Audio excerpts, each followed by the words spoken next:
Guurka xayawaanka iyo aadanaha waa mowduuc ka soo muuqday khuraafaad iyo mala-awaal sixir ku salaysan oo dadkii hore ee reer galbeedka iyo qaar ka mid ah carabtii gaalada ahayd ay aaminsanaayeen. Qarniga 21aad waxaa jira warbixino fara badan oo laga soo sheegay adduunka oo dhan oo ah in aadanaha ama insaanku uu guursanayo xayawaan.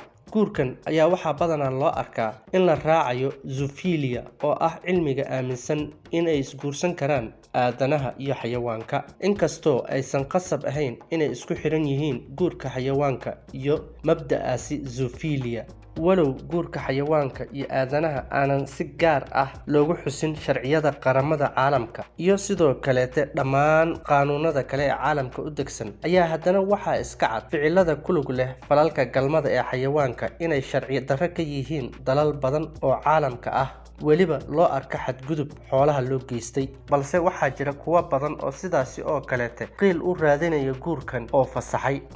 Qarnigan 21aad waxaa soo baxaya waxyaabo aanan horey loo arki jirin oo ay dadka ka cabsan jireen inay bannaanka ula soo baxaan. Qofka aadanaha ah ee maskaxda leh marka uu maqlo in xayawaan iyo aadane ay isguursanayaan waa uu yaabayaa. Balse waxaa jira dowlado fara badan oo ansixiyey sharciyo oggolaanaya isguursiga xayawaanka iyo aadanaha dhex mara.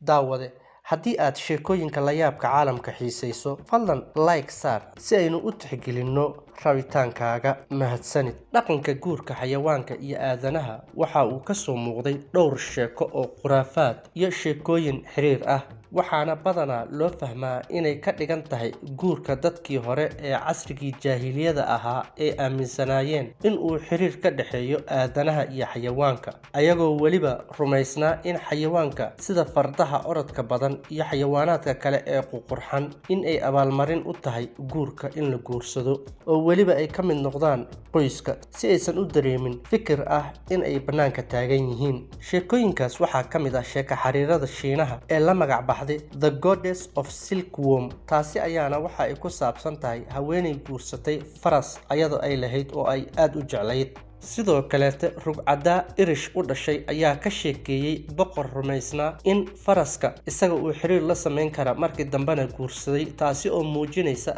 rabitaanka waalida ah ee aadanaha aanan qusiinin ee ka dhexeeya dadka xadgudbay iyo sidoo kaleete kuwa caqliga daran. Dhanka kaleete dadkii asaliga ahaa ee deganaa Cheyenne waxa ay leeyihiin iyagana sheeko ku saabsanayd guurka xayawaanka iyo aadanaha oo ahayd in gabar ayaga ka mid ah ay guursatay ey oo uu weliba xiriir dhex maray gabar ayaga ka tirsaneyd iyo sidoo kaleete ey. Intaasi waxaa sii dheer waxaa jira sheekooyin badan oo Maraykan ah oo ku saabsan dad guursaday xayawaan. Khuraafaadka asaliga ah ee dalka Maraykanka ayaa waxa uu ku saabsan yahay in jinni ay xayawaanka u ekaysiinayaan qaabka aadanaha, sidaasina qofka uu ku guursanayo xayawaankii isagoo qaab aadana leh. Sidoo kale waxaa jira sheekooyin kaleete oo laga soo minguuriyey carabtii Lubnaan oo weliba ay Soomaalidu isla dhex marto. Taasina waxaa ka mid ah in uu jiri jiray nin 100 xaas guursaday oo ilmo ka dhali waayey, markii dambena u tagay nin sixirow ah kaasi oo ku yiri cunugaaga ugu horeeya waa in aad ka dhashaa libaax, taasi oo ku qasabtay ninkii in markii dambe uu xiriir la sameeyo weliba hilib fara badan uu siiyo gool libaax, taasi oo markii ay baratayna uu u galmooday cunugna ay sidaasi ku dhashay. Wixii intaasi ka dambeeyana uu guursaday dumar caadi ah. Sida laga soo xigtay taariikhyahanka la yiraahdo Bernard Sargent, guurka xayawaanka iyo aadanaha u dhexeeya waa mid cawaannimo ah oo ay ka dambeyso nolosha foosha xun ee dadka qaar ay aaminsan yihiin in ay farxad ku raadinayaan. Haddaba wadamada iyo goobaha soo socda ayaa ah kuwa laga oggolaaday in la guursan karo xayawaanaadka. Wadanka koowaad waa wadanka Madagascar. Madagascar waa jasiirad ku taalla badweynta Hindiya ee qaaradda Afrika. Waxaa la oggol yahay in uu qofku guursan karo xayawaankaas oo weliba ah mid isaga guri kula nool sida eyga, bisada, fardaha iyo waxyaabaha kaleete. Wadanka labaad waa wadanka Mozambique waxa uu ku yaalaa koonfurta Afrika, waxaana laga oggol yahay qofka inuu guursan karo xayawaanka. laakiin bishardi waxa ah qofka xayawaanka guursanaya in uu noqdo qof maskaxdiisa ay tamaam tahay oo uusan ahayn qof fikir waali ah uu ku qaaday waxaasi. Lambarka 3 Guantanamo Bay. deegaanka Guantanamo Bay oo ah xabsi ay isticmaalaan ciidamada waddanka Mareykanka laguna hayo dad badan oo lagu tuhmayo inay ka tirsan yihiin ururada argagixisada, ayaa dadka deegaankaasi waxa ay aaminsan yihiin haddii ay isguursadaan aadane iyo xayawaan in nolol farxad leh qofka uu helayo.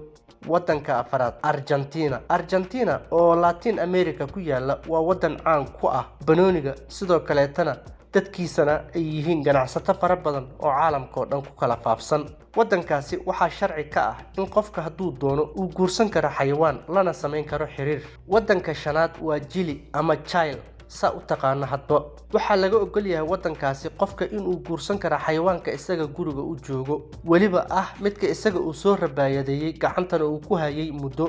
laakiin inta uusan guursanin ka hor qofka waxaa loo baahan yahay in uu dowladda fasax ka soo qaato. waddanka 6 Japan waxaa laga ogol yahay in la cuno xayawaanka sidoo kaleetana la guursado. haddii qofka uu sharci u haysto xayawaan kaleeta inuu guursado oo ay dowladdu u ogolaato waa uu guursan karaa, laakiin isna waxaa looga baahan yahay in xayawaankaasi uu damaanad qaado caafimaadkiisa iyo wax walba oo uu u baahan yahay. daawadayaal, intaa waxaynu kusoo koobaynaa barnaamijkeennii la yaabka caalamka. tani intaynu ku kulmayno barnaamijkan kiisa kale waa anigoo inkaga tegaya. wasalaamu calaykum waraxmatullaahi wabarakaatuh.